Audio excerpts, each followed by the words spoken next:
At my wife Caroline's funeral, no one came but me. I am Julian, 70 years old, and I stood alone under the cold November rain as they lowered her casket into the ground. The chapel had been empty. Just me, a nervous young priest, and 45 years of memories sealed in a cherrywood box. I pulled out my phone, a reflex. No missed calls, no text messages. My thumb, moving on its own, opened Instagram. There was my daughter Melissa, 38, smiling on a yacht in Miami. Sunglasses on, champagne in hand, tagging a vodka brand, posted 3 hours ago. I swiped. There was my son Nathan, 42, holding a silver trophy at a golf tournament in Palm Beach. That winning smile I taught him blazing under the Florida sun. Posted 5 hours ago. They chose parties. They chose sunshine over their mother's goodbye. They thought I was just a sad, broken old man. They thought I was weak, someone to be managed. They had no idea what they had just unleashed. The next morning when the doorbell finally rang, I was ready. It was 10 o'clock. I opened the door. There they were, Nathan and Melissa, not in black. Nathan wore a navy blue golf polo, the one with the expensive club logo. He looked like he was about to close a deal. Melissa was in a cream-colored yoga set that probably cost more than my first car, her hair in a tight, perfect bun. She looked like she'd just left a meditation retreat. They carried a cardboard tray with lattes and a paper bag from the French bakery. "Morning, Dad," Nathan said, breezing past me. He brought the smell of expensive cologne into the house. "We brought breakfast," Melissa said, placing a large oat milk latte in front of my usual seat at the kitchen table. "No sugar, just how you like it." That small, calculated kindness meant to soften me up tasted like acid in my throat.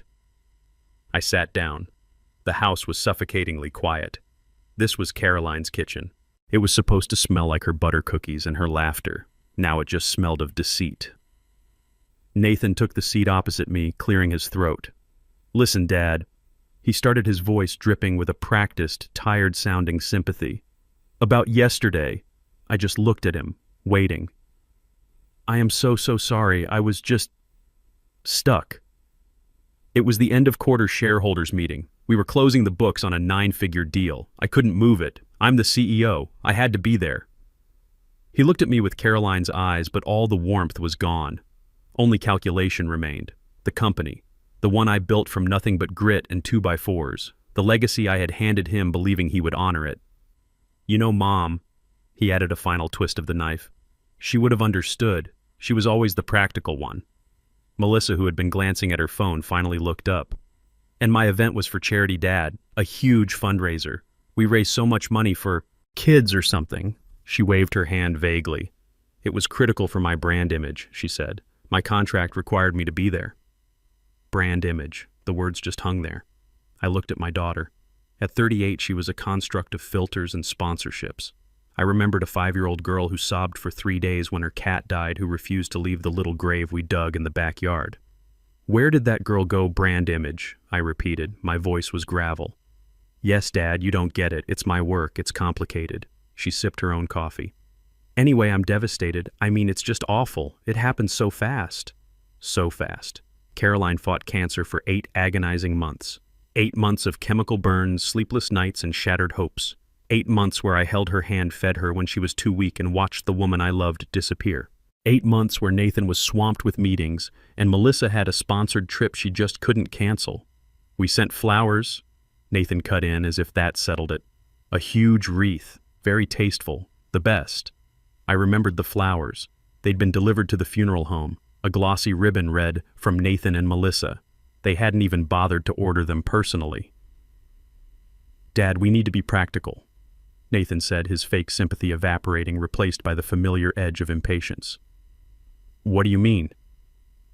"I mean," he said, shooting a quick, rehearsed glance at Melissa, "we need to get the estate settled, for the good of the family." He stood, walked to the expensive briefcase he'd left by the door, and placed it on the kitchen table. The snap of the brass locks echoed in the quiet room. It was the briefcase I'd given him for his MBA graduation. $2,000 Italian leather. I thought it was an investment in his professionalism. Now I just saw the greed.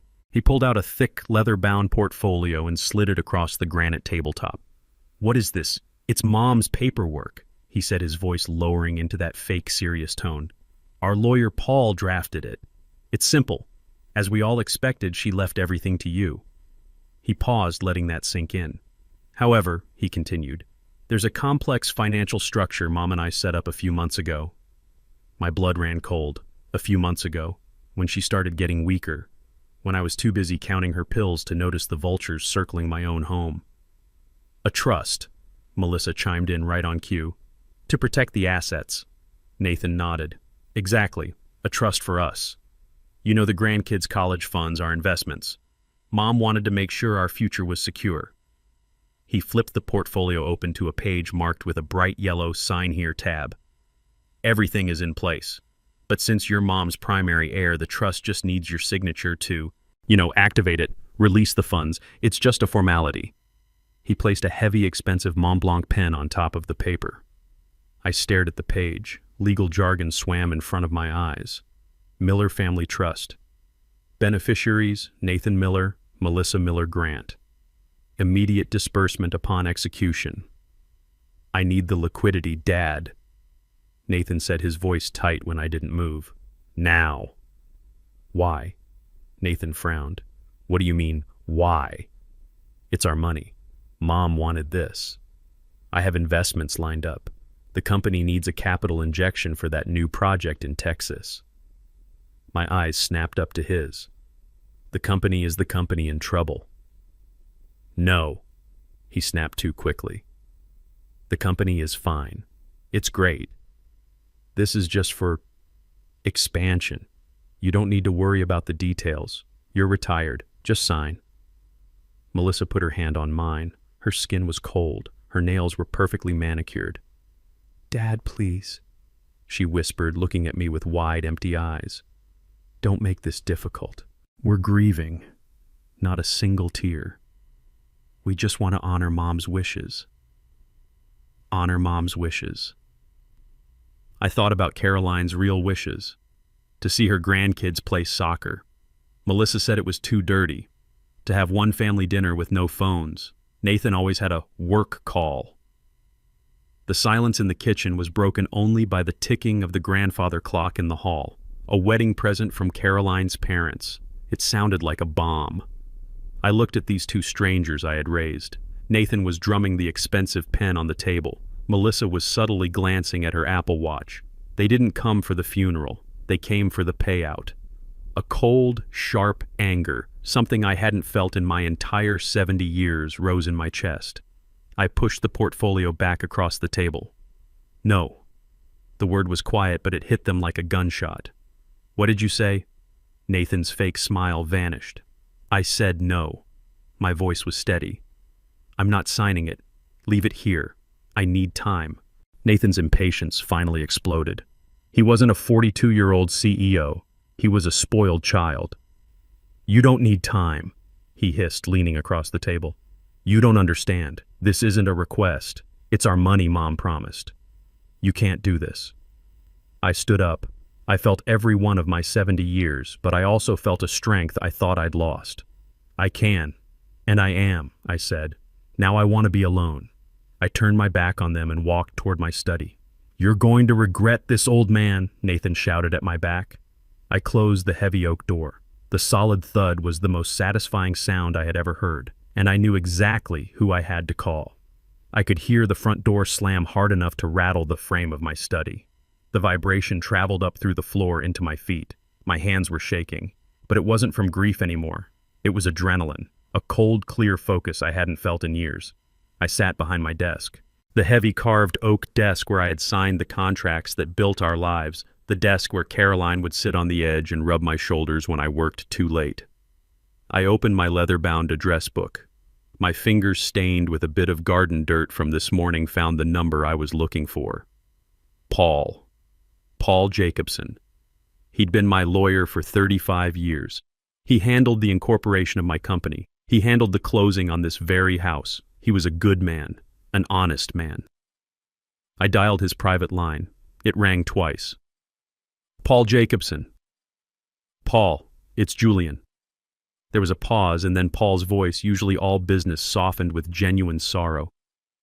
Julian, my God, I've been... Julian, I am so sorry about Caroline. It's a tremendous loss. I was planning to call you this afternoon. How are you holding up, my friend? I'm not sure, Paul, I said, my own voice sounding distant. That's why I'm calling. They were just here. Paul asked, a note of confusion. Nathan and Melissa. Another pause. Paul had known my children since they were in diapers. He knew their personalities. Oh, well, I'm glad they're checking on you. It's good you're not alone. They weren't checking on me, Paul, I said. They brought papers. I explained the whole scene. The 10 o'clock arrival, the yoga clothes and the golf polo, the lattes, the casual insulting apologies for missing their mother's funeral, and then the demand. They brought a document, I said, gripping the phone, a Miller family trust. They claimed Caroline set it up with them a few months ago when she was sick. They said it just needed my signature to release funds to them. The silence on the other end of the line was absolute. I could hear the faint hum of Paul's office printer far away. Paul, are you there? I'm here, Julian. His voice was completely different. The warmth was gone. It was replaced by the sharp metallic focus of a lawyer who had just smelled a 5-alarm fire. A trust. Set up a few months ago. That's what they said. They implied you knew all about it, that it was just a formality. Julian, Paul said, his words flat and heavy. That is an absolute lie. I have not drafted any new trust documents for Caroline or for you in over 5 years. Not for your children. Not for anyone. My stomach tightened. Then, what about the will? The one we did draft? The will is exactly as we discussed, Paul said, his voice firm, reassuring. It is simple. It is ironclad. Caroline left everything to you, Julian. 100%. The house, the stock portfolio, the retirement accounts, her personal jewelry. You are the sole beneficiary. You are the executor. Her children are only named as contingent beneficiaries in the event that you had passed before her. A wave of relief washed over me so strong my knees felt weak. But it was followed by a chilling confusion. Then what was that document, Paul? What were they trying to get me to sign? It sounds like, Paul said, and I could hear him pacing. They were trying to get you to sign away your inheritance, to transfer your assets, which you just inherited from Caroline, directly into a trust that they control. Julian, did you sign anything? No, I said. No, I told them I needed time. I told them to leave. Good. Paul breathed a sharp, sudden exhale. Good. Thank God. Do not sign anything they give you, Julian. Do not initial anything. Do not even accept another cup of coffee from them. This is deeply disturbing. Nathan said he needed liquidity. I said the word tasting foul. He said it was for the company, for an expansion. The company. Paul's voice sharpened even more. Julian, I helped you set up the corporate structure. It's designed to be self-sufficient. Your retirement package was completely firewalled from the business's operations. That was the whole point. To protect you. To protect Caroline. The implication of his words hung in the air. Protect you from what? From my own son. Paul, I said, my voice quiet. They didn't come to the funeral. Another silence. This one was longer. When Paul spoke again, his voice was cold steel. I see. This isn't grief then. This is an action. This is premeditated. What do I do? You do nothing, Paul commanded. You are a grieving husband. You let me be the lawyer. I'm going to make some inquiries. I'm going to look at the corporate filings. I'll check with the banks. But Julian, there is one thing that's bothering me. Paul's voice was cold steel. I see. This isn't grief then. This is an action. This is premeditated. What do I do, Paul? I asked, my own voice sounding thin. You do nothing, he commanded. You are a grieving husband. You let me be the lawyer. I'm going to make some inquiries. I'll look at the corporate filings. I'll check with the banks. That document they brought, it's trash. They were trying to panic you into signing away your rights. You did the right thing by refusing. But Julian... He stopped. The silence over the line was heavy. Julian, there is one thing that's been bothering me for weeks. A different kind of chill settled over me. This wasn't the cold anger I felt toward Nathan and Melissa. This was a deep, unsettling dread. Paul was my anchor. He was the most level-headed man I knew. If he was bothered, I was in serious trouble. "What is it, Paul? What's wrong?" I heard him exhale a long, weary sound, the sound of a man who didn't want to be having this conversation.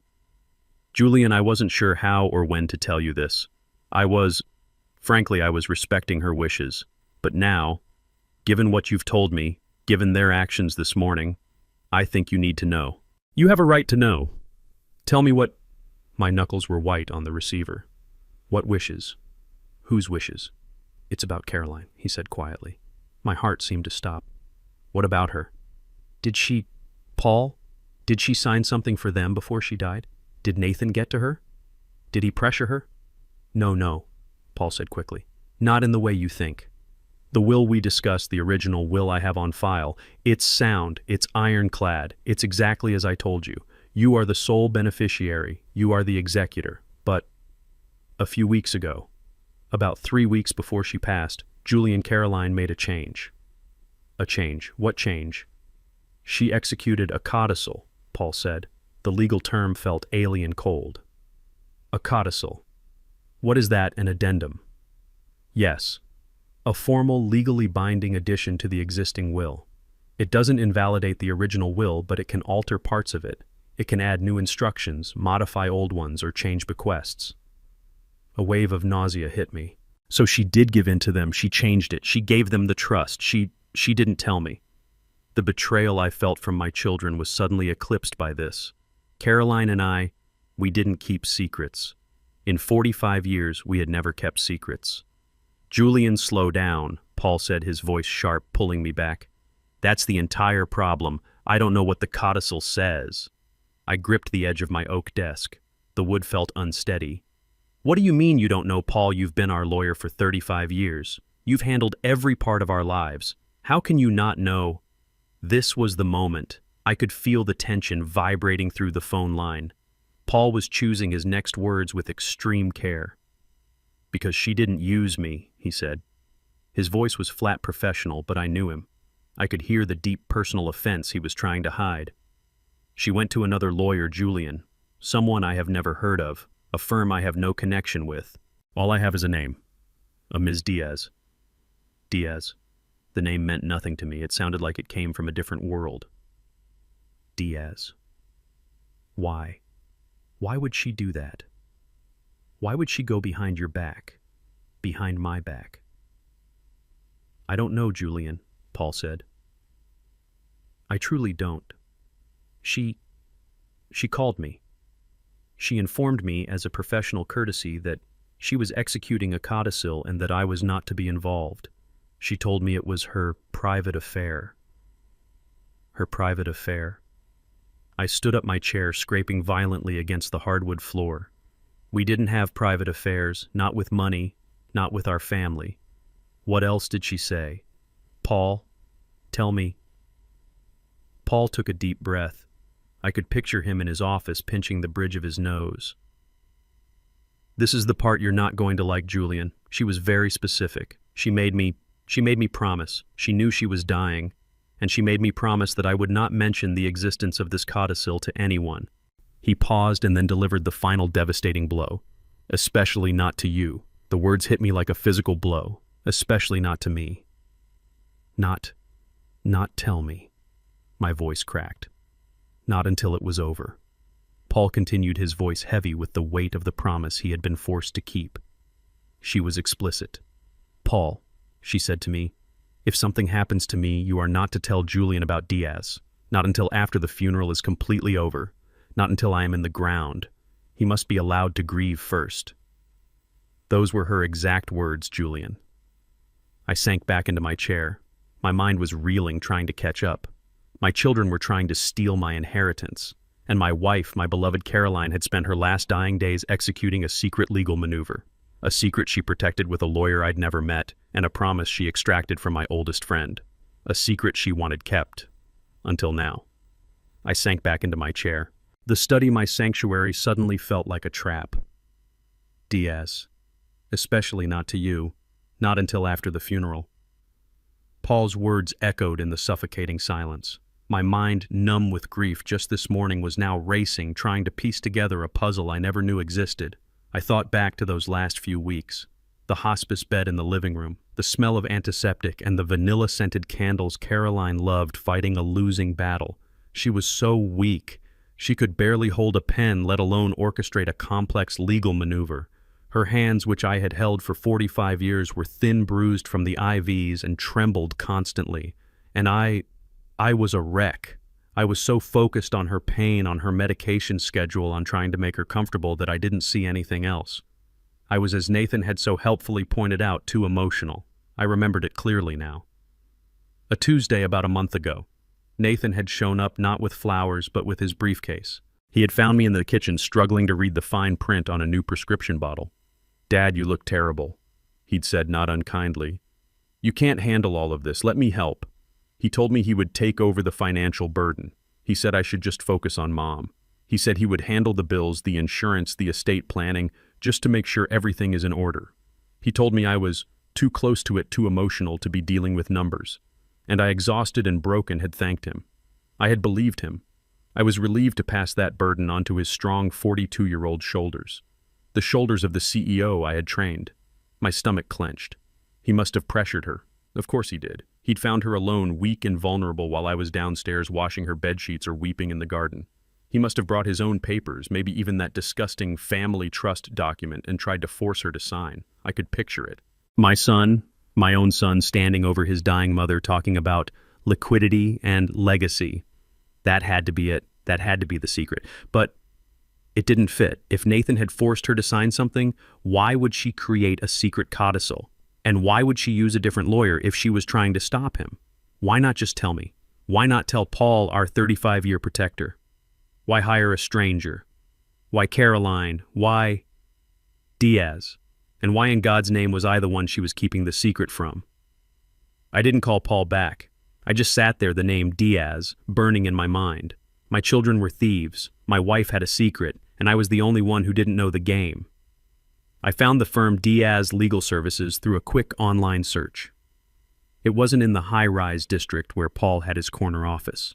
It was in a small brick building 3 towns over, wedged between a bakery and a dry cleaner. I drove my Mercedes, the one Nathan always said was too old, and parked on the street. The office was on the 2nd floor up a narrow flight of stairs.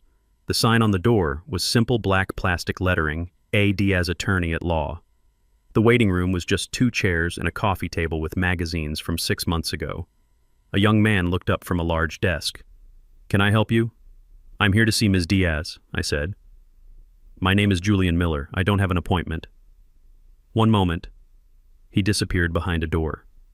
I heard a muffled voice, and then the young man reappeared. "Ms. Diaz will see you now." The office I stepped into was tiny. It was cluttered with case files and law books. There was no expensive art, no sweeping view of the city, just a window that looked out onto a brick wall. Behind a large, messy desk sat a woman in her late 50s. She had sharp eyes, graying hair pulled back in a severe bun, and she was wearing a simple blouse. She did not stand up. She just watched me, her expression unreadable. "Ms. Diaz, Mr. Miller," she said. Her voice was firm, no nonsense. "I was wondering when you would get here." I stopped in the middle of the room. You were expecting me." "I was," she said. She gestured to the only other chair in the room, one piled with files. "Please sit." I moved the files myself and sat down. "Your wife," Ms. Diaz said, leaning forward, "was an exceptionally intelligent woman."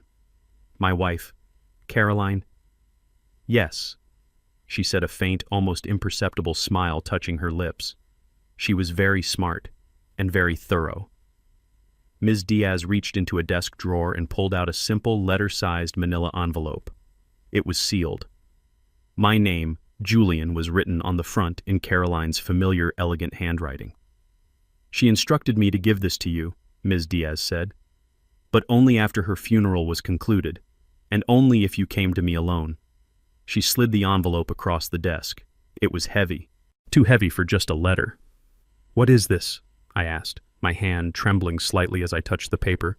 "It is a letter," Ms. Diaz said, her dark eyes fixed on mine, "and a USB drive." She stood up, walking to the small window and looking out at the brick wall.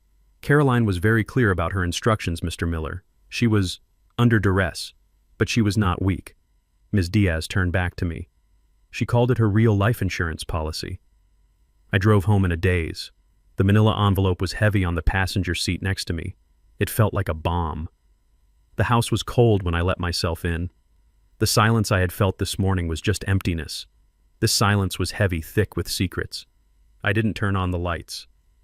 I walked straight to my study and sat in my chair. For a long time, I just stared at the envelope, at her handwriting. Julian, just my name. My fingers fumbled with the metal clasp. I pulled it open. Inside, there was a small silver USB drive and a letter and A's. Several pages folded. It was her favorite stationery, the thick, cream-colored paper with the blue hydrangea at the top. I unfolded the pages. Her handwriting, once so strong and flowing, was thin, shaky, but it was unmistakably her. I took a deep breath, and I began to read. My dearest Julian, my love, if you are reading this, then I am gone, and you have survived the funeral. And I am so, so sorry. I am sorry for all of it, but most of all, I am sorry for this secret. Please, my love, you must forgive me. What I have done, I did to protect you, not to betray you. I know you are sitting in your study right now feeling like I've lied to you. You are feeling what you felt when I told you I'd bought that ridiculous red sports car in '95 without asking you, but this is not that. This is different. I felt a small, painful laugh escape me. That red car. She'd driven it for a month before admitting she hated it. I have kept this from you, Julian, because I know your heart. Your big, beautiful, trusting heart. The heart that always wanted to see the best in our children. Even when I stopped seeing it years ago. I have been covering for them for so long, Julian, silently, hoping they would change, hoping that one day they would wake up and be the children we raised, not the monsters they have become. I paid off Melissa's credit cards twice. I invested in Nathan's side projects that I knew were just funding his and his wife's lifestyle. I did it to keep the peace. I did it to spare you the pain of knowing the truth. But I was wrong. I wasn't protecting you. I was enabling them. My hands were gripping the pages so tightly the edges were crumbling. I know you are alone, Julian. I know they didn't come. Don't look surprised. I knew they wouldn't. I've known for a long time. They are not like us. They measure love in dollars. They see us. They see you. As a bank account to be managed. An inheritance to be expedited. When I got the final diagnosis, the real one, the one we kept between us, I knew I had to act. I knew that the moment I was gone, they would turn on you. They would descend on you like vultures, demanding what they believe is theirs. Demanding the house, demanding the company, demanding the money we earned, not them. I couldn't let that happen, Julian. I couldn't leave you defenseless. And I knew you were too emotional, too heartbroken to fight them. You would have given in just for a moment of peace. You would have given them everything just to make the yelling stop. Just like you did when Nathan broke that antique vase and blamed Melissa. You just wanted it to be over. You always just wanted peace. So I did what I had to do, in secret. I couldn't use Paul. Paul is your man. He is your friend. He would have told you to protect you, and that would have started the fight too soon. I couldn't risk it. I couldn't risk you. I needed someone they would never see coming. Someone on the outside, someone tough. I found Ms. Diaz. She is not like us, Julian. She is not a peacemaker. She is a fighter. And I needed a fighter. Forgive me, my love, for going to a stranger. But she was the only one I could trust with this. The only one not blinded by 40 years of family history. The only one who saw the situation for what it was, financial abuse. I knew they would come to you right after. I knew they would come with papers. I knew they would pressure you, bully you, try to confuse you in your grief. I am so sorry, Julian, that I couldn't be there to protect you from that, but I did the next best thing. I've left you a weapon. I am writing this letter, but the real truth, the proof, is on the USB drive. I need you to be strong now, Julian. Stronger than you've ever been. What you are about to see and hear will break your heart. It will shatter every last good memory you have of our children. But you must watch it. You must understand the truth. You must understand what Nathan did. My dearest Julian, her letter continued, what you are about to see and hear will break your heart. It will shatter every last good memory you have of our children. but you must watch it. You must understand the truth. You must understand what Nathan did. It happened last week. That Tuesday I was so weak. The hospice nurse had just left. You had gone to the pharmacy to refill my prescription. You were gone for less than an hour, but it was long enough. Nathan came. He didn't knock. He just let himself in like he always does. But he didn't come to my bedside to hold my hand. He didn't ask me if I needed water.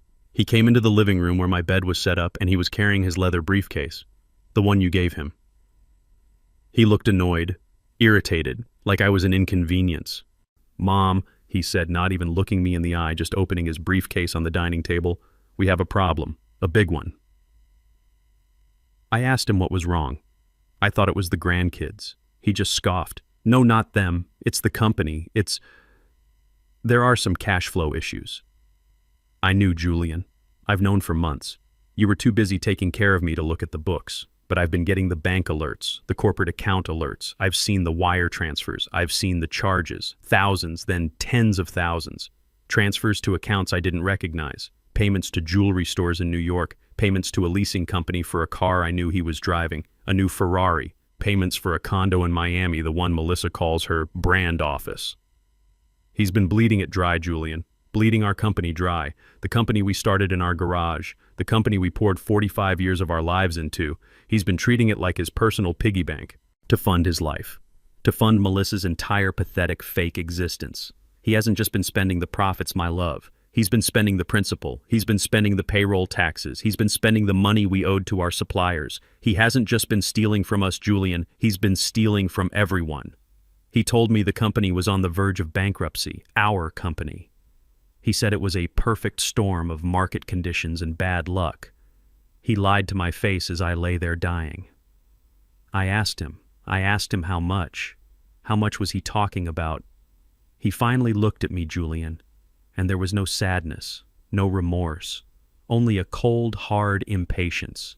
He said, "It doesn't matter how much. It's a lot. Millions. Millions. Our millions." And then he said the words that made my blood run cold. "But it's fixable. I have a solution. I just need your help." He pulled out a stack of documents from his briefcase, a thick stack, and he spread them on my hospital tray right over the blanket. "I need you to sign these," he said. "It's just a formality.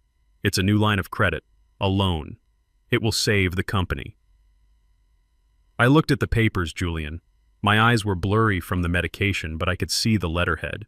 It wasn't the company's bank. It was a private lender, a hard money lender, the kind of loan sharks you and I swore we would never go near. And I read the terms. I read what he was asking me to sign. He wasn't just leveraging the company, Julian. He was asking me to sign over our house, this house, our home, the one we've lived in since 1978. He was asking me to sign over our entire personal retirement portfolio, the stocks you so carefully managed, the bonds we were going to live on. Everything, Julian. Everything we had left. He wanted me to sign it all away, to pledge it as collateral for a high-interest loan to cover the millions he had stolen. I told him no. I said, "Nathan, no. Nathan, I will not. This is your father's. This is ours." I thought he would yell. I thought he would beg. I thought he would cry. He did none of those things. He got very, very quiet.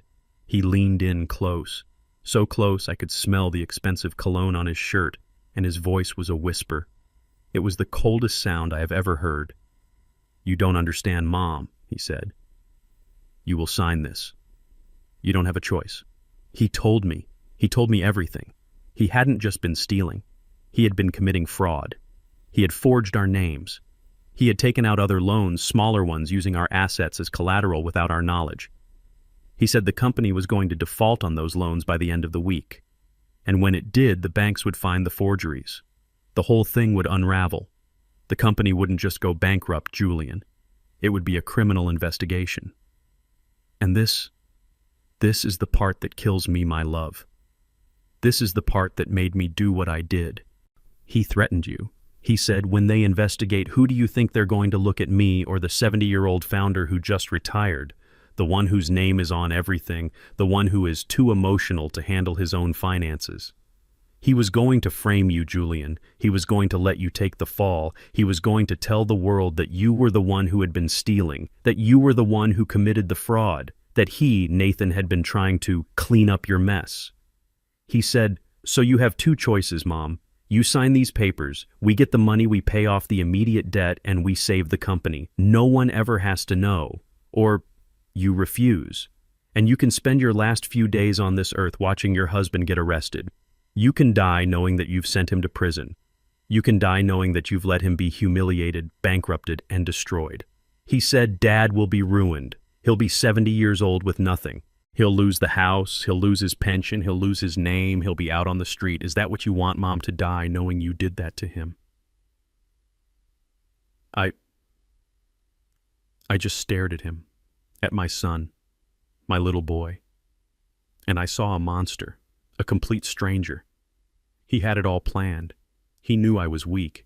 He knew I was dying. And he knew I loved you more than anything in this world. He was using my love for you as a weapon against me. He smiled, Julian, a little tight smile. "Sign the papers, Mom. It's the only way to save him." My hand was shaking so badly I could barely pick up the small silver drive. I looked at the USB port on the side of my desktop computer. It seemed a mile away. I plugged it in. The computer made a small, polite chime. A window popped up. One file. It was just one file, an audio file, titled Tuesday. I clicked it. The speakers on my desk, usually silent, hissed to life. First, there was a sound I knew too well. The rhythmic electronic beep, beep, beep of the hospice heart monitor. Then the soft, constant hiss of the oxygen concentrator. It was her room. He had recorded it. Then her voice. It was so small, papery, a dry whisper. "Nathan, please, you don't know what you're asking." "I know exactly what I'm asking," Nathan's voice boomed. It was cold, impatient, the voice of a CEO in a hostile negotiation, not a son at his mother's bedside. "I'm asking you to fix this, the mess you and Dad created by letting this company get old. We built this. You built a dinosaur," he snapped, "and I'm trying to save it. Now sign the papers. I already explained the loan. It's the only way. It's Julian's. It's our home." A sigh. A heavy, annoyed sigh from Nathan. I could picture him pinching the bridge of his nose, looking at his watch. "Mom, just sign it. Dad is too old to understand the complexities of this. He's too emotional. He'll just get in the way. Don't be stubborn. This is for his good, too." There was a long silence. Just the beep, beep, beep of the monitor. Then Caroline, her voice almost too quiet to hear. And if I don't..." Nathan's voice dropped. It lost its anger. It became something else, something terrifying, a cold, flat, reasonable tone. "Then you'll die knowing you destroyed this family. You'll die knowing you ruined him. You'll die knowing your stubbornness made your husband homeless and bankrupt at 70 years old. You will be the reason he ends up in a state-run home. You will be the one who destroys his name. Is that truly how you want to be remembered?" The audio file ended. It just stopped. I was rigid in my chair. I wasn't breathing. He hadn't just threatened her. He hadn't just bullied her. He had, in her final, weakest moments, taken her love for me and forged it into a weapon to destroy us both. I was going to be sick. I looked down at the letter in my lap, my eyes blurred with a rage I had never known I possessed. I found my place on the last page. He thought I was weak. Julian. Her handwriting trembled, but the words were pure steel. He thought I was beaten. He thought he had me trapped. He saw a dying old woman. He forgot who I was. He forgot I was the woman who did the books for our company by hand for the first 20 years. He forgot I was the one who spotted the fraud in the Wilson contract in '98. He forgot I was smart. I didn't sign Julian. I would rather have died. I would rather have let him do it than sign your life away. But I did something better.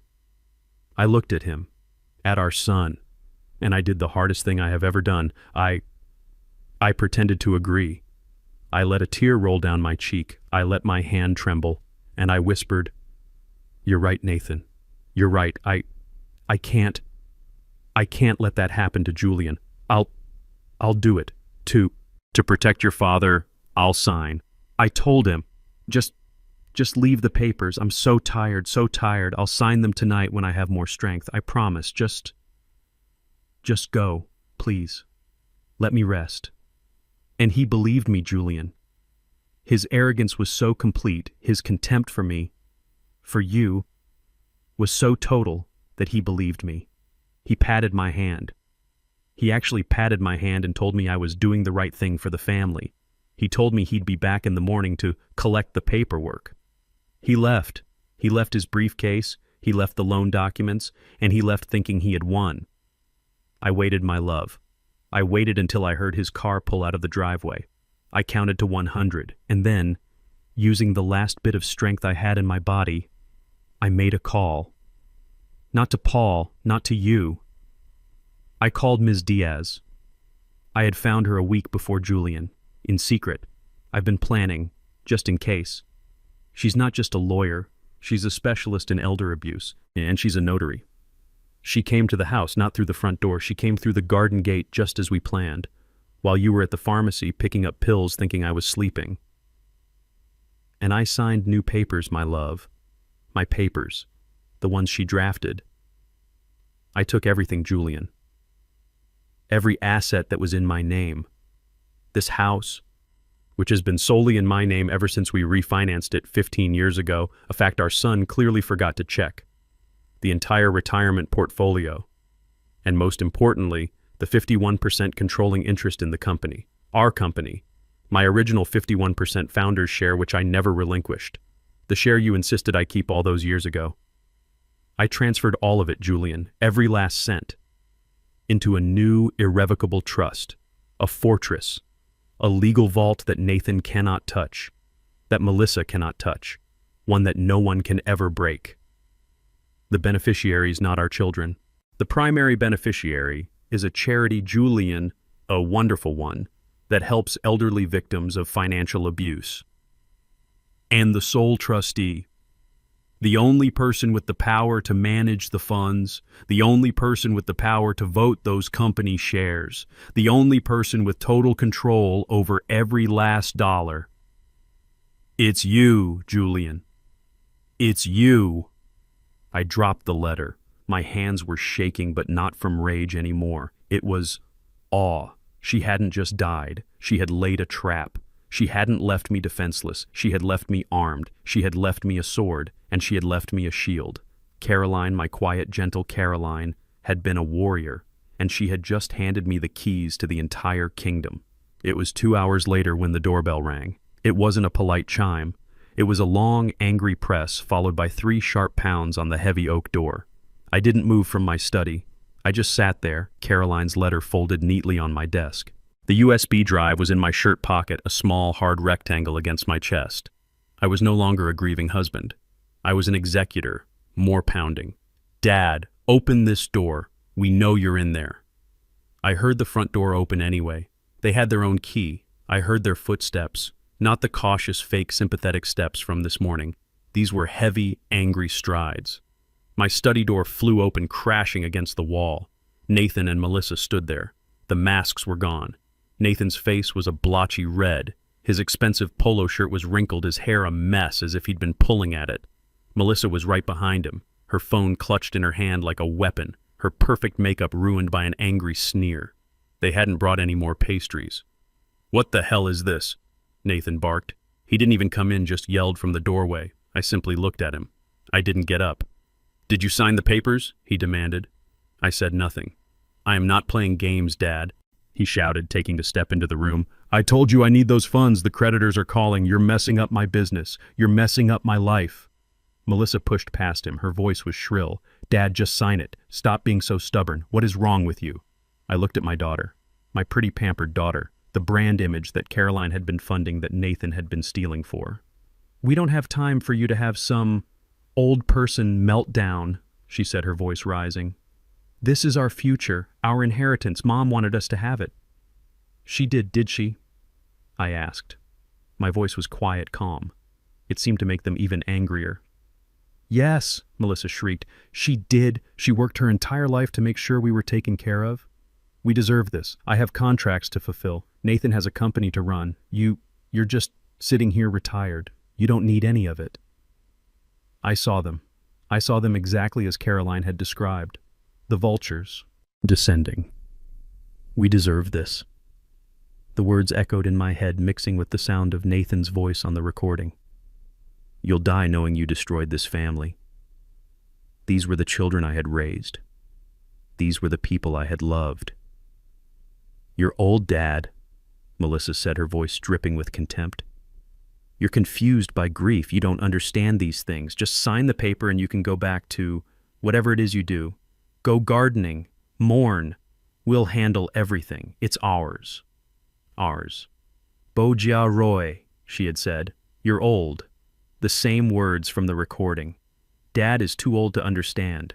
They had rehearsed this. They saw me as a faulty piece of machinery, a senile old man standing between them and their money. I looked at Nathan. The creditors are calling, I asked. Or are the people you stole from calling? Nathan's face went from red to white. What? What did you just say? I said, I repeated, standing up slowly from my chair. Are the creditors calling, or are they the ones you've been committing fraud against? He's lost his mind, Nathan said to Melissa, but his eyes were filled with a new sudden panic. I'm not signing the papers, Nathan, I said. You will, he roared. I'm not signing your fraudulent trust document. I'm not signing away my house, and I'm not signing away my company. Melissa let out a frustrated scream. What are you talking about? It's not your company anymore. It's Nathan's. And it's not your house, it's our house. We grew up here. You can't just keep it all. Bon con sung dang voi da, she'd screamed in my head in Vietnamese, but the English was just as ugly. We deserve it. No, I said. The word was cold. It was final. Nathan stared at me. The bully in the schoolyard had just been punched in the mouth. He was stunned. You can't, he stammered. I'll sue you. I'll have you declared incompetent. You're a grieving, senile old man. No court will listen to you. I think they will, I said. I reached into my shirt pocket. Especially when they hear from Mom. I looked at Nathan, at his contorted red face full of self-righteous fury. I looked at Melissa, her features twisted in a mask of greedy impatience. You can't... Nathan stammered, his mind racing to find a new threat. I'll sue you. I'll have you declared incompetent. You're a grieving, senile old man. No court will listen to you. I think they will, I said. My voice was calm. It was the calmest I had felt in a year. The fog of grief had finally burned away, leaving only a cold, hard clarity. I reached into my shirt pocket. Their eyes followed my hand. Melissa probably thought I was reaching for a pill bottle. Nathan just looked confused. My fingers closed around the small, silver rectangle. I pulled it out. The USB drive. Especially, I said, holding it up between my thumb and forefinger, when they hear from Mom. Melissa squinted. What is that, a flash drive? What are you talking about? You have lost your mind. Nathan's eyes narrowed. A different kind of emotion flickered across his face. Not anger, not panic, just calculation. He was trying to figure out the angle.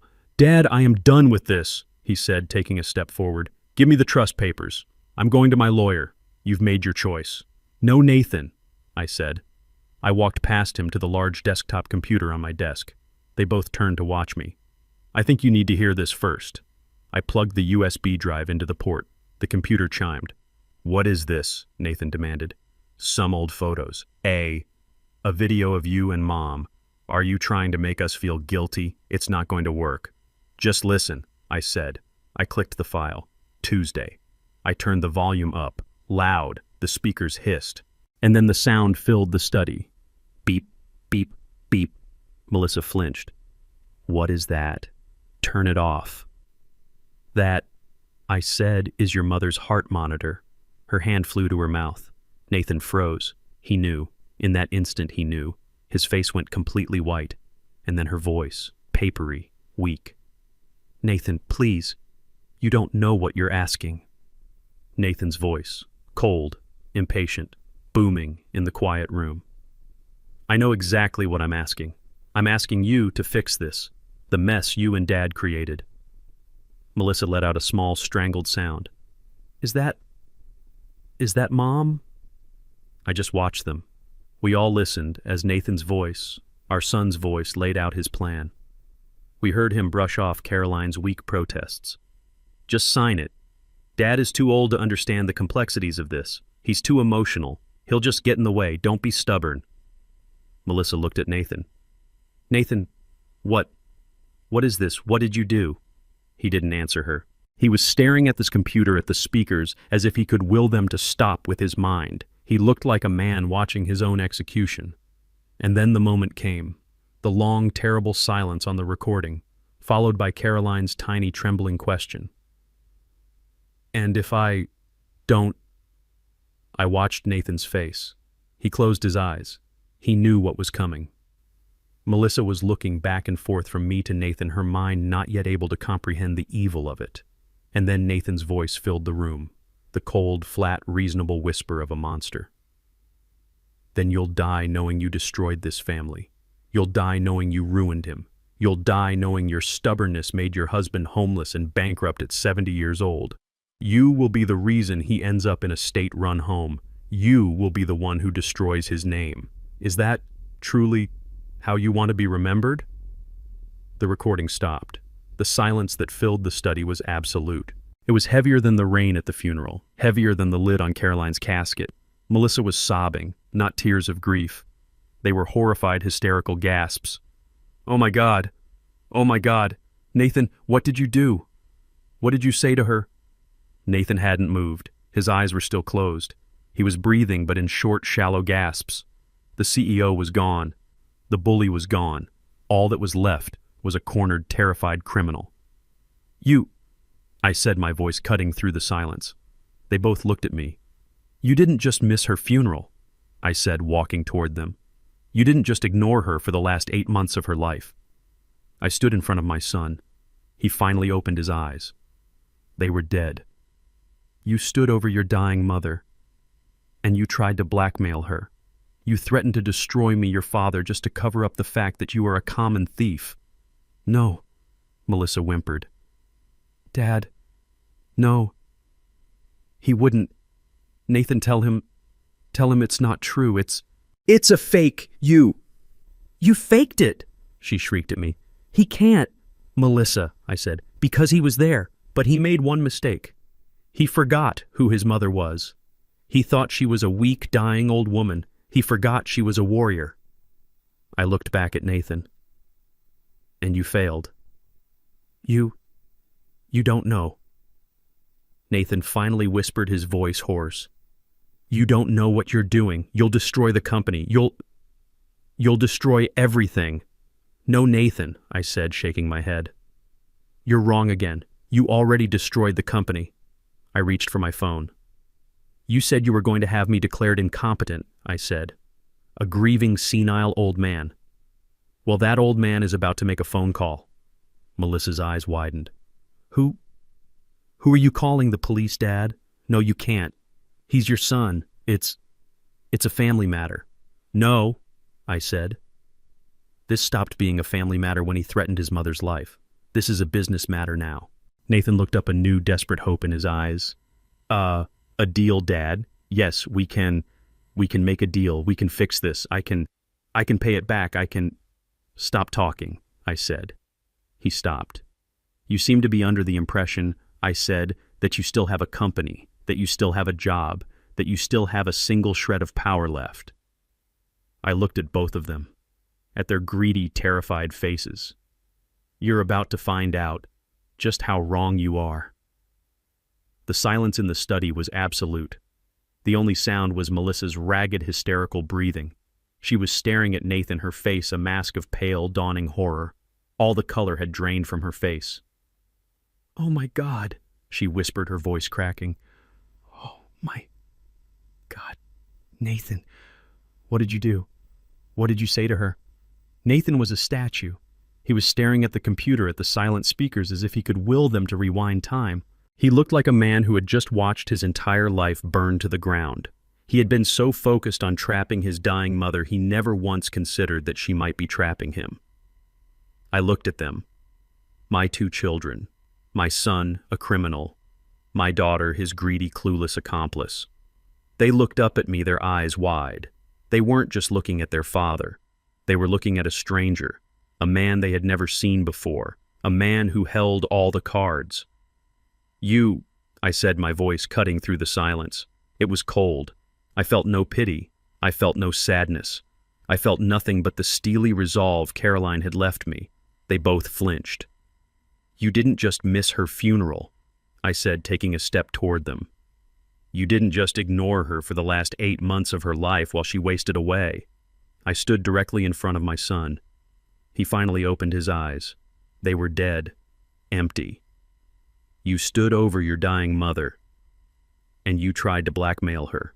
You threatened to destroy me, your father, just to cover up the fact that you are a common thief." "No," Melissa whimpered, shaking her head violently. "No, Dad, he wouldn't. Nathan, tell him it's not true. It's a fake. You faked it." She shrieked at me, the accusation absurd. "You did this to trick us, to keep the money." "He can't, Melissa," I said, not taking my eyes off Nathan. "Because he was there. He knows every word is true." I leaned in just a little. "But you both made one mistake, a fatal one. You forgot who your mother was. You thought she was a weak, dying old woman. You forgot she was a warrior." I looked back at Nathan. "And you failed." The word hit him. He staggered back a step as if I'd physically struck him. "You don't know," Nathan finally whispered, his voice hoarse. "You don't know what you're doing. You'll destroy the company. You'll destroy everything, all of it." "No, Nathan," I said, shaking my head slowly. "You're wrong again. You already destroyed the company. You just didn't know it." Melissa's mind was catching up her terror, turning back to rage as she tried to find a different angle. "The letter. You said, Mom's letter. What did it say?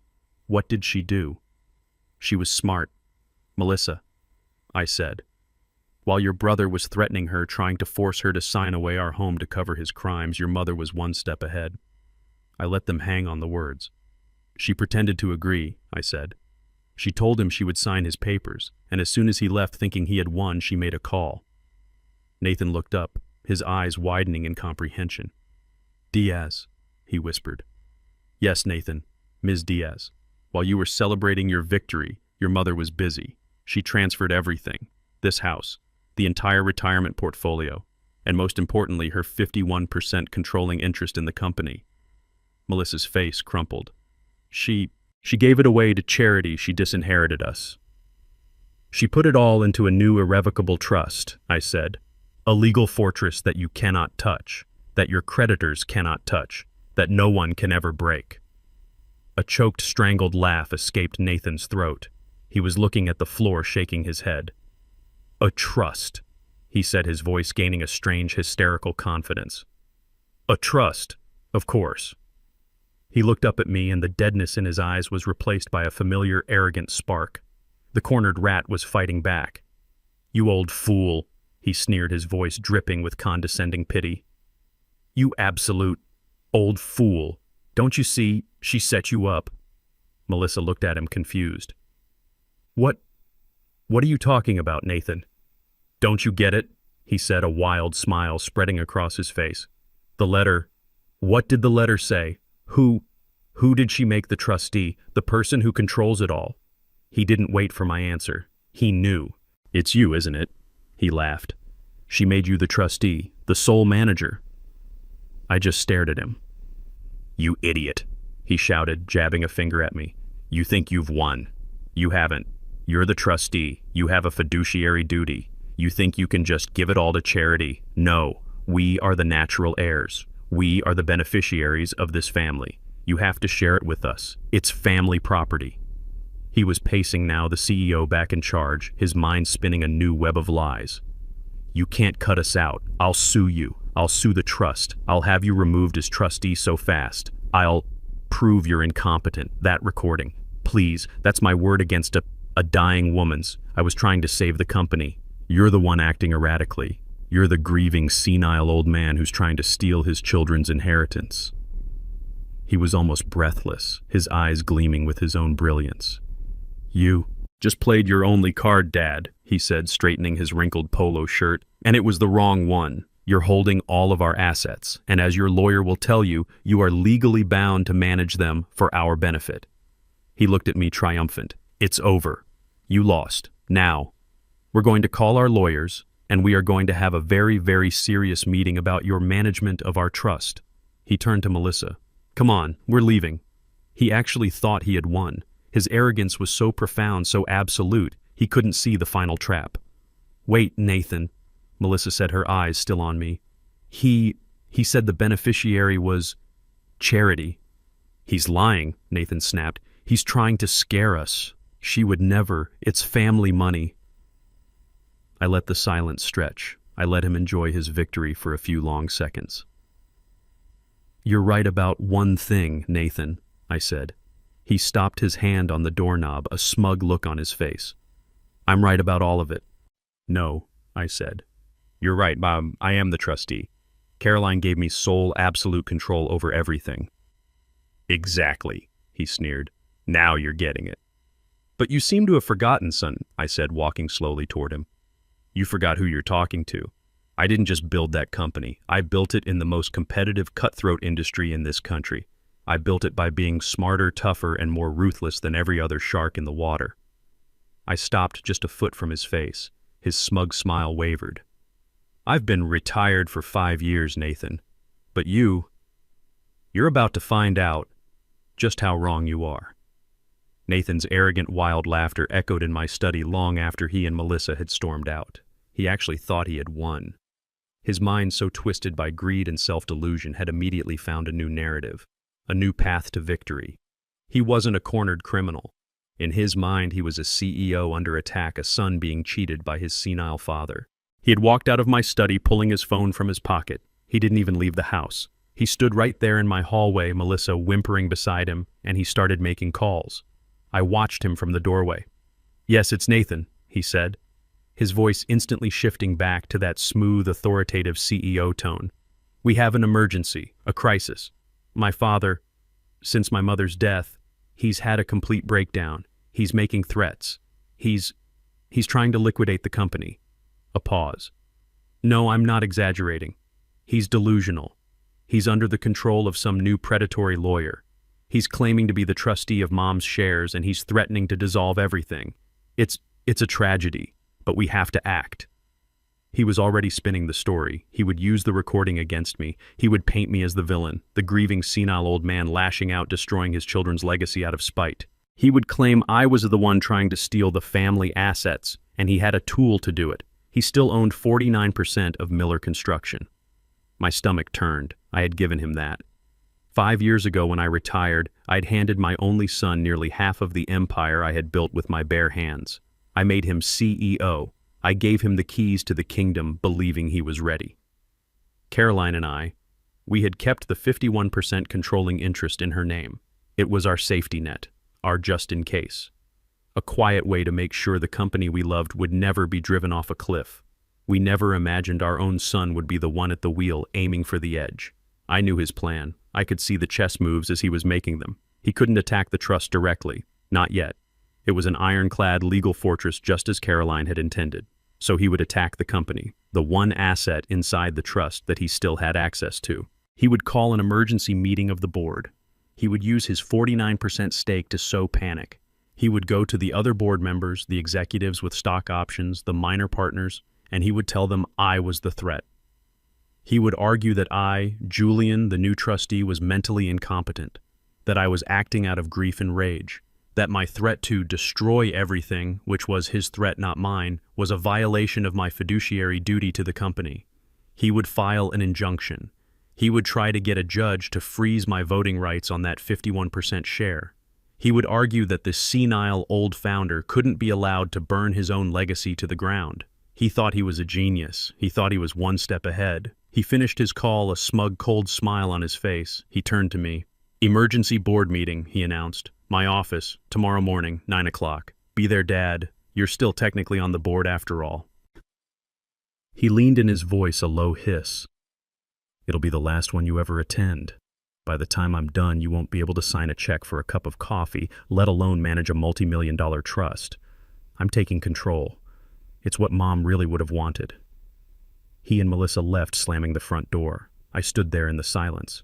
He was walking right into it. He thought he had called the meeting. He thought he was setting the trap. He had no idea. Caroline's plan was deeper than just a trust. She hadn't just left me a sword. She had prepared the entire battlefield. And he was walking right into the kill zone. The boardroom at Miller Construction was on the top floor. My floor. The table was a single massive slab of polished mahogany I'd bought 20 years ago. My old chair, the high-backed leather one, sat at the head.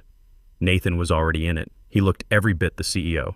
His suit was perfect. His hair was perfect. He looked confident, serious, and deeply concerned. The room was full. The other board members, Robert Vance, our CFO, Sarah Jenkins, our head of operations, and 2 minor investors all sat there looking grim. They were people I had known for decades, people who had been to my home, people Caroline had cooked dinner for. They all looked at me as I entered, not with sympathy, with pity and fear.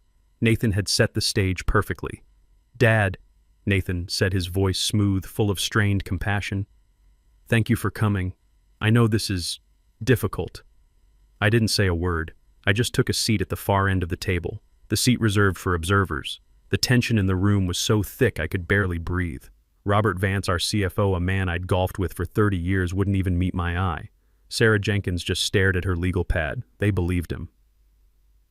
"All right," Nathan said, tapping a pen on the table. "Let's call this emergency meeting to order. As you all know, we are here under extremely difficult circumstances." He paused, steepled his fingers, and looked around the table, his face a mask of solemn duty. "We are all grieving the loss of my mother, Caroline. She was the heart of this company and the heart of our family. And no one," he said, turning his gaze on me, "has been hit harder than my father." He let the words hang. I love my father. But in the days since Mom's passing, he has had a severe and understandable break, a mental health crisis that is now threatening the very existence of this company. I could hear Sarah Jenkins draw in a sharp breath. "Yesterday," Nathan continued, "my father Julian informed me of his new position. As you all know, Mom's 51% controlling interest was placed in a trust. My father is the trustee." He shook his head as if in sorrow.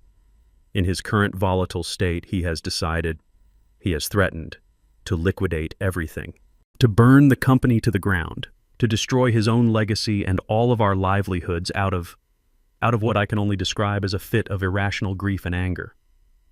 Robert Vance finally looked at me. "Julian, is this true? You want to liquidate?" I remained silent. I just watched Nathan. Let him build his own gallows. He's not himself. "Robert," Nathan said, cutting in before I could speak. "He's lashing out. When I tried to reason with him to protect the company, to protect him, he became abusive. He even tried to use a doctored audio recording to blackmail me, to extort me. That was his move. He was going to use the recording against me. He would claim I faked it. A desperate, senile old man. He is under the influence of a new predatory lawyer," Nathan went on, his voice filled with righteous anger. "This Ms. Diaz, she has him convinced that we are the enemy. She is pushing him to dissolve our assets, to sell off our properties, probably so she can collect a massive fee. He had an answer for everything. He was good. I had trained him after all. He is a danger to himself and a danger to Miller Construction," Nathan said, his voice dropping to a somber, serious tone. "He is in clear violation of his fiduciary duty. His duty is to protect the shareholders, to protect us, not to act on personal, emotional whims." He looked around the table. He had them. They were terrified. They were envisioning their jobs, their stock options, their futures all disappearing because of one crazy old man. "Therefore," Nathan said, "I have to do the hardest thing I've ever had to do, as a CEO and as a son." He let the silence sit. "I propose an emergency motion to file an injunction with the court to temporarily suspend Julian Miller's voting rights on the 51% share held by the trust, pending a full and immediate mental competency hearing." The room was frozen. This was a coup. Nathan had laid the perfect trap. He had painted me as a lunatic. If I stood up, if I yelled, if I showed the recording, if I even spoke of his blackmail, I would just be proving his point. I would be the erratic, senile old man obsessed with a fake recording just as he'd predicted. He had me. He had me completely boxed in. All eyes in the room turned to me. They were waiting for the explosion. I just sat there, calm. I didn't look at Nathan. I just waited. Nathan frowned.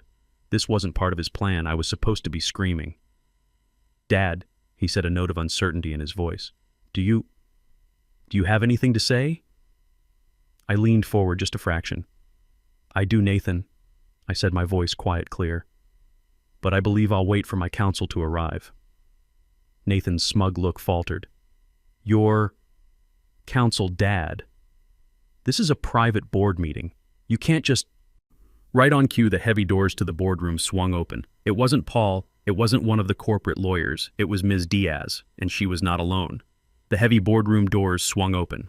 It wasn't just Ms. Diaz. She walked in flanked by two tall men in severe dark suits. They carried heavy locked briefcases. They looked like undertakers. Nathan, who had been leaning forward in my chair, triumphant, recoiled as if he'd been struck. "Who the hell are you? This is a private board meeting. Security?" Melissa, who was sitting against the wall just behind her brother, looking smug, gasped and sat upright. "They are with me," I said. Ms. Diaz walked calmly to the head of the table. She didn't look at Nathan. She looked at Robert Vance, the CFO. "Mr. Vance," she said, her voice cutting through the tension, "I am Ms. Diaz legal counsel for the Caroline Miller Irrevocable Trust, which as of 3 weeks ago is the 51% majority shareholder of this company." Robert Vance looked from her to me to Nathan in utter confusion. The trust, Julian, what is this?" "This," Ms. Diaz said, "is a change in management." She finally turned her cold, dark eyes on my son, who was still sitting in my chair. "Mr. Nathan Miller," she said. Her voice was not loud, but it filled the room. "You have no authority to call this meeting. You have no authority to sit in that chair.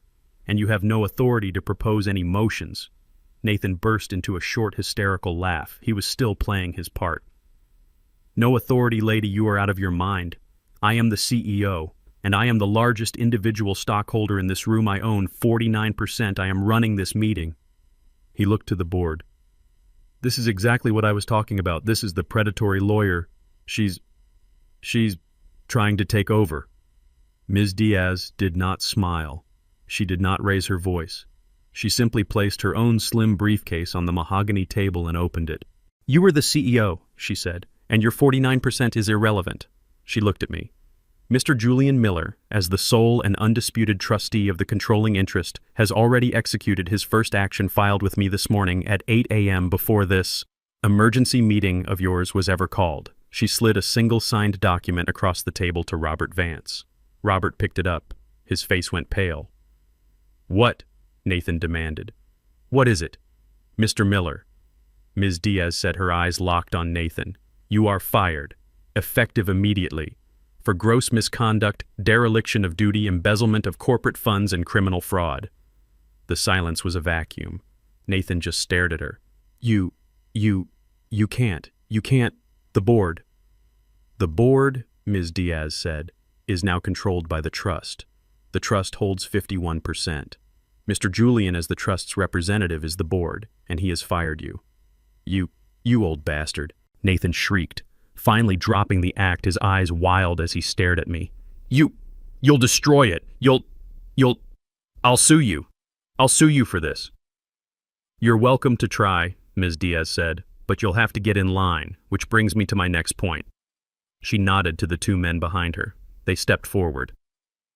"These gentlemen," she said, "are the forensic auditors. They are here at the request of the trust to conduct a full and immediate audit of your tenure as CEO." "No!" Nathan scrambled out of the chair, knocking it over. Get out of my office." "It's not your office, Mr. Miller," Ms. Diaz said, "and the auditors will be starting with the side projects you've been funding in Miami, and the wire transfers to your personal accounts, and the corporate credit card you've been letting your sister use for her brand." Melissa let out a small, strangled squeak from the back wall. "We have copies of the wire transfers, Mr. Miller, Ms." Diaz continued, her voice a relentless cold drumbeat. We have the bank statements. We have the invoices for the Ferrari. We have the forged loan applications. We have the recording of your conversation with Mrs. Miller. Robert Vance, the CFO, looked like he was going to be sick. Julian, fraud, forged loans. He's been bleeding you dry for years, Robert, I said, my voice quiet, to pay for his life and his sister's. You can't prove any of that, Nathan blustered, but he was backed against the window. He was trapped. We don't have to, Ms. Diaz said. The auditors will, and then the district attorney will. Nathan's mind was racing. I could see him calculating, trying to find a way out. Fine, he spat. Fine. You want the company take the bankrupt piece of trash. I'll sell my shares, my 49%. I'll take my money and I'll start over. I'll bury you. Ms. Diaz almost looked sad for him. Oh, Mr. Miller, she said. You still don't understand. Your 49%, it's worthless. What? You're right, the company is bankrupt, thanks to you. You've loaded it with so much fraudulent debt that your shares aren't worth the paper they're printed on. The trust will not be buying them from you. We won't give you a single dollar. So what? So, Ms. Diaz said, we will be letting your personal creditors, the ones you owe millions of dollars to, take them. That hard money lender you tried to get your dying mother to sign with, they'll be very happy to get their hands on your stock. It won't cover your debt, of course, not even close. You're still personally liable for all of it, for everything. He had nothing. He had lost his job. He was about to be indicted for fraud. And his one remaining asset, his 49%, was a worthless pile of ash. He had lost. Completely. He slid down the wall, his perfect suit jacket bunching up, and he just stared. It was Melissa who finally found her voice. She sprang from her chair, her face a mask of furious, tear-streaked disbelief. No, she screamed, not at Ms. Diaz, but at me. No, you can't. What about us, the house? The house is ours. We grew up there. You can't take our home.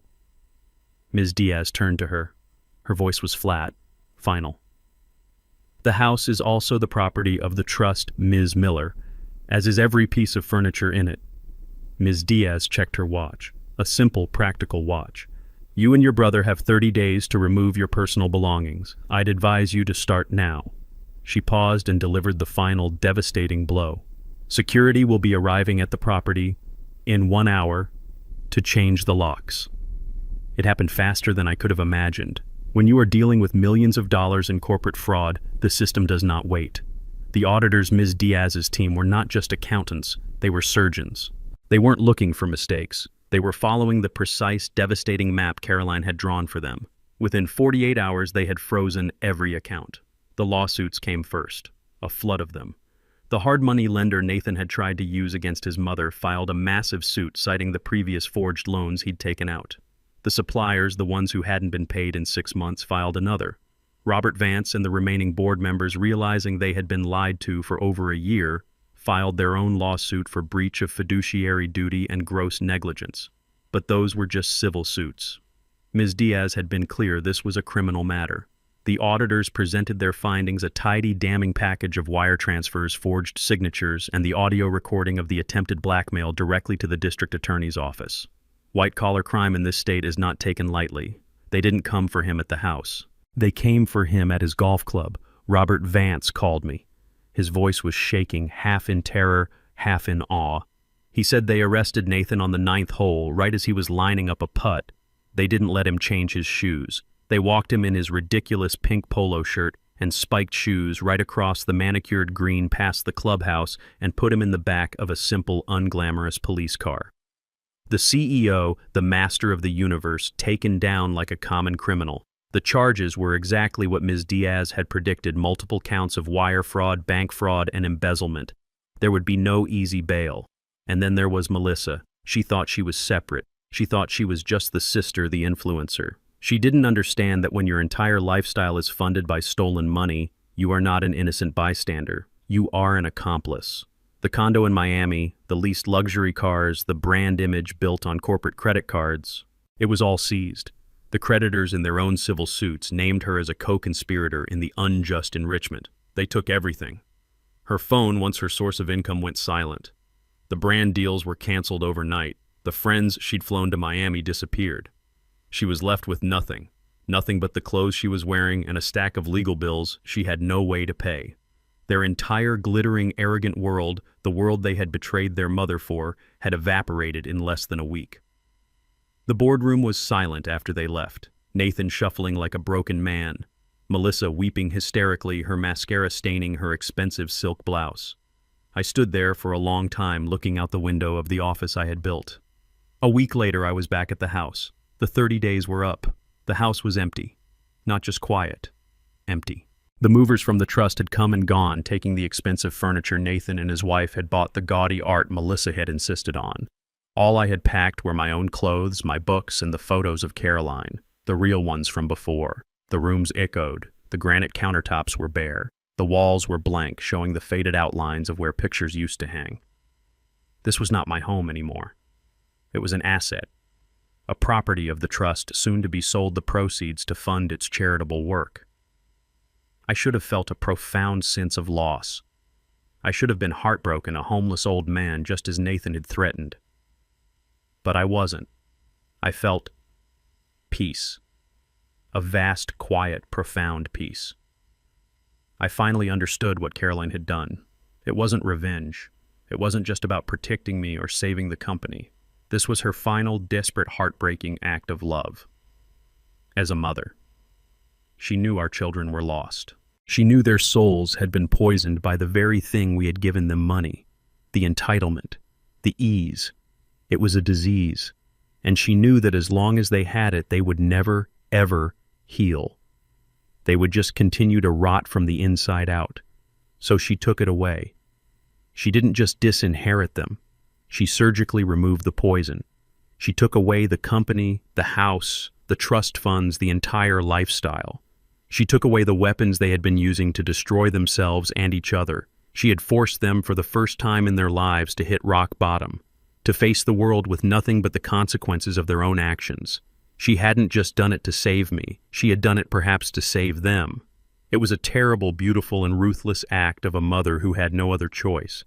It was her last painful gift. I went to the cemetery the next day. The sun was out. It was a clear, crisp afternoon. This time I was not alone. Ms. Diaz stood with me a respectful distance away, her hands clasped in front of her. I placed a single fresh white rose on the polished granite. Caroline Miller, beloved wife. I stood there for a long time. She knew, didn't she? I said, half to myself, half to the woman beside me. She knew all of it, how it would play out, that they wouldn't come. Ms. Diaz stepped up beside me. She looked at the headstone, not at me. She knew, Ms. Diaz said, her voice softer than I had ever heard it. And she did all of this to set you free, Julian, so you could finally live. I nodded. I understood. I left the cemetery and I did not look back. I sold my Mercedes. I bought a small condo, not in Florida, in Oregon, right on the coast where the rocks meet the cold, gray water. The place Caroline and I had always talked about, but never found the time to go. I can hear the ocean from my window. I am not a CEO. I am not a grieving widower. I am not a failed father. I am just Julian, and I am, for the first time, starting my life. The story teaches us a harsh but vital lesson. Love and respect are not the same as blind trust. True strength isn't just about building an empire, but about having the courage to protect it even from those you love. It shows that arrogance and greed are their own executioners, and that the quietest, most underestimated person in the room, like Caroline, is often the wisest. It's a powerful reminder that it is never too late to reclaim your life, and that true peace is found not in wealth but in dignity and self-respect. What would you have done if you were in Julian's shoes? Let me know in the comments below.